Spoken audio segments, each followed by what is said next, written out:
Magandang araw sa inyong lahat. Ako si Aldi at kayo po ay nanonood sa ating YouTube channel, Aldim Civil Engineering. Ang topic natin ngayong araw ay tungkol sa grade ng bakal. Kung kayo ay interesado sa topic na ito, tapusin niyo po yung video at huwag kalimutang i-click ang like at subscribe button. Maraming salamat po. Meron pong Philippine National Standard o PNS 49 kung saan dito natin makikita yung specifications ng mga bakal natin sa kanyang grade, class, size at iba pang properties ng bakal. Internationally, mayroong ESTM o yung tinatawag na American Society for Testing and Materials. So, dito sa class, meron pong dalawang klase ng steel bar, yung regular steel bars at weldable steel bars.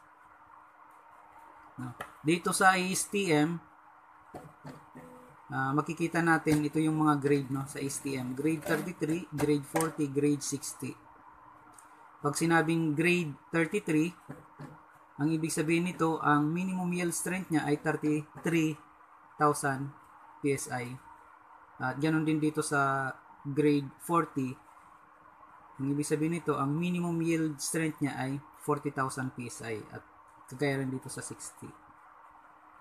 Pagdating dito sa PNS, ito yung grade niya. Grade 230, grade 275, grade 415. So, ang ibig sabihin nito, ang minimum yield strength ng grade 275 ay 275 megapascal. Ganon din dito sa grade 415, no? Minimum yield strength niya ay 415 megapascal. Pagdating dito sa weldable materials, sa weldable steel bars, may makikita kayong W sa grade. Pero dito sa STM, walang nakalagay na W. So, pag may nakita tayong W sa grade ng bakal, ang ibig sabihin nito ay weldable steel bar. Okay? So, meron ding color coding na sinusunod yung mga bakal. Sa regular steel bars, makikita mo dito yung color code niya ay white.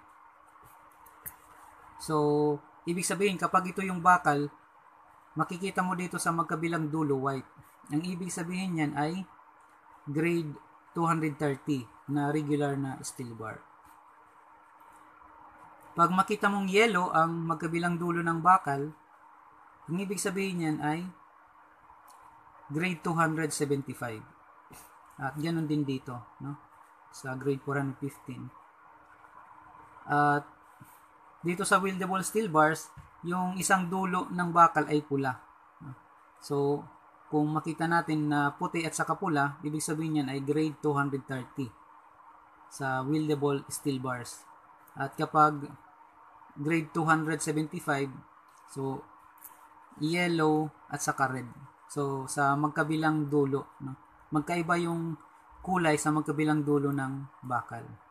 So, ito yung isang paraan para malaman natin kung anong grade ng bakal yung gusto nating bilhin o yung nasa site. So, isang paraan din para malaman natin yung yung grade ng bakal ay sa pamamagitan ng markings niya sa steel bar. So, mayroon kang makikitang marking sa bakal mismo.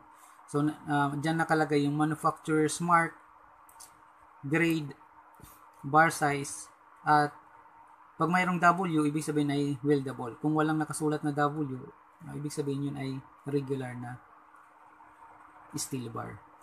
So, sa pamamagitan ng markings sa bakal at saka sa color coding, malalaman natin yung grade ng bakal. Salamat sa panonood at hanggang sa muli. Maraming salamat. Paalam.